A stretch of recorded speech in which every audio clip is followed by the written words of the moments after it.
आप सुन रहे हैं डर की दुनिया और ये कहानी आप तक पहुंचा रहा हूं मेरी जुबानी। तो चलिए बढ़ते हैं कहानी की ओर। मैं अकेला था। मैं एक व्यापारी था और रोज शहर जाकर अपना सामान बेचता। रोज सामान बेचकर वापस अपने गांव बस से लौटता। लेकिन आज कुछ अलग था। शाम ढल चुकी थी, अंधेरा चारों ओर फैल चुका था। शहर में सामान बेचकर लौटने का समय बहुत हो गया था। बस कहीं नहीं मिली। मैंने सोचा ट्रेन से ही निकलते हैं। ऑटो बुक किया और ट्रेन स्टेशन की ओर बढ़ा। स्टेशन पर पहुंचते ही मैंने देखा कि काउंटर पर एक आदमी बैठा था नींद में। मैंने कहा, भाई टिकट मिलेगा? उसने नींद में पूछा। कौन सी ट्रेन? मैंने अपना गांव का नाम बताया। उसने बोला, आज कोई ट्रेन रात में यहाँ नहीं रुकेगी। यह अमावस्या की खतरनाक रात है। तुम्हें इस रात ट्रेन से बाहर निकलना बहुत मुश्किल होगा। तभी दूर से पायल की छन छन सुनाई दी। मेरी रूह कांप गई। मैंने देखा कि पटरी पर एक औरत घूम रही थी। उसकी चाल धीमी और डरावनी थी। उसके पैर जमीन को छूते नहीं थे, जैसे हवा में तैर रहे हों। फिर वह अचानक गायब हो गई। रात के 1:30 बजे अचानक ट्रेन की हॉर्न गूंजी। अंधेरा चीरते हुए ट्रेन स्टेशन पर रुकी। मैं बिना टिकट दौड़ते हुए ट्रेन पर चढ़ गया। पहले गेट पर थोड़ी देर खड़ा रहा, सांस थमी हुई थी। जब मैं पहले डब्बे में पहुंचा तो वहां बहुत भीड़ थी।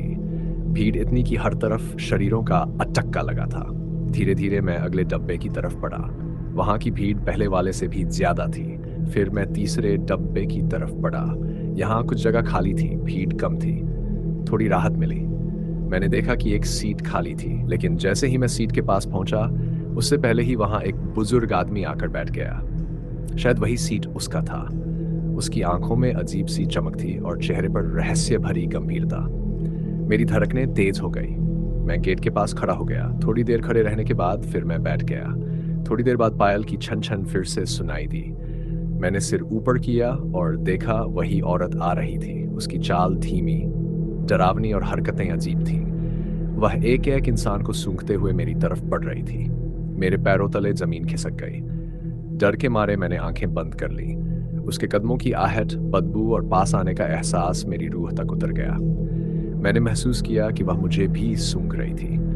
मेरा दिल तेजी से धड़क रहा था, सांसें रुक रुक कर आ रही थी। कुछ देर बाद मुझे लगा कि शायद वह चली गई। मैंने धीरे धीरे अपनी आंखें खोली। मेरे पैरों तले जमीन फिर से खिसक गई। मैं ट्रेन में नहीं, जंगल में बंधा हुआ था। मेरे हाथ पेट से बंधे थे। मेरे सामने चार और लोग भी बंधे हुए थे। जंगल का सन्नाटा और अंधेरा, डरावना माहौल। सामने एक गुफा थी। एक आदमी को होश आया। उसने जोर से चिल्लाया। मैंने उसे समझाने की कोशिश की, लेकिन उसने नहीं माना। तभी वह औरत गुफा से उस आदमी को खींच ले गई और मार डाला। डर के मारे मैं फिर से आंखें बंद कर ली। कुछ देर बाद एक और आदमी को होश आया। उसने भी चिल्लाना शुरू किया। मैंने उसे पूरी बात समझाई। उसने जेब से एक बुलेट निकाली और कहा, रस्सी काटो और निकलो।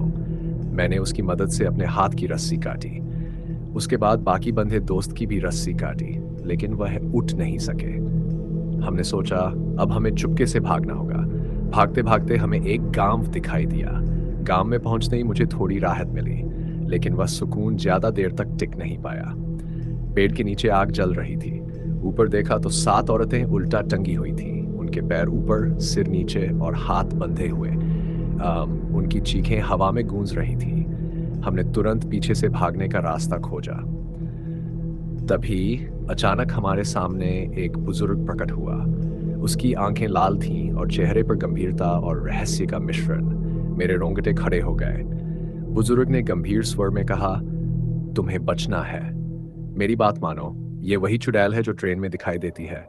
वह इंसान को जंगल में ले आती है, गुफा में बंद करती है और उनका खून पी जाती है। जो भी उसके पास फंस जाता है, उसकी वापसी लगभग असंभव है।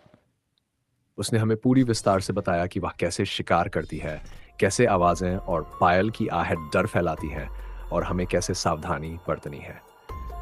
फिर बुजुर्ग ने कहा, अब तुम दोनों 7 फुट चौड़ा और 7 फुट लंबा गड्ढा खोदो। इसमें लेट जाओ। आंखें बंद कर लो। जब मैं कहूं तभी खोलना। हम दोनों धीरे धीरे गड्ढा खोदने लगे। मिट्टी हिल रही थी, हाथ थक रहे थे, लेकिन बुजुर्ग की गंभीर नजरें हमारे ऊपर टिक रही थी। गड्ढा तैयार होते ही हम उसमें लेट गए। जैसे ही आंखें बंद की, जंगल की चीखें, पायल की छन छन और वह डरावनी हवा गूंजने लगी। वह चुड़ैल जो ट्रेन में हमें घूर रही थी अब पूरी ताकत से चिल्ला रही थी। बुजुर्ग ने धीरे से कहा, अब आंखें खोलो। हमने धीरे धीरे आंखें खोली और हम ट्रेन के उसी गेट पर थे जहां से हमारी डरावनी यात्रा शुरू हुई थी। सभी मुसाफिर शांतिपूर्वक सो रहे थे। माहौल सामान्य था, लेकिन मेरे दिल की धड़कनें अभी भी तेज थीं।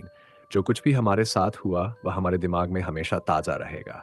मैं नहीं जानता कि यह सपना था या हकीकत, लेकिन एक बात निश्चित थी, जो रात मैंने गुजारी वह किसी की भी हिम्मत से परे डरावनी थी। उस दिन से मैंने अपना व्यापारी का काम छोड़ दिया और अपने गांव में ही सुरक्षित व्यवसाय शुरू किया। तो दोस्तों, ये थी आज की डरावनी कहानी। अगर आपको ये कहानी पसंद आई हो तो लाइक करें, सब्सक्राइब करें और हमें कमेंट करके ज़रूर बताएं कि आपको सबसे डरावना पल कौन सा लगा, क्योंकि अगली बार भी मैं लाऊंगा डर की दुनिया से एक और खौफनाक किस्सा।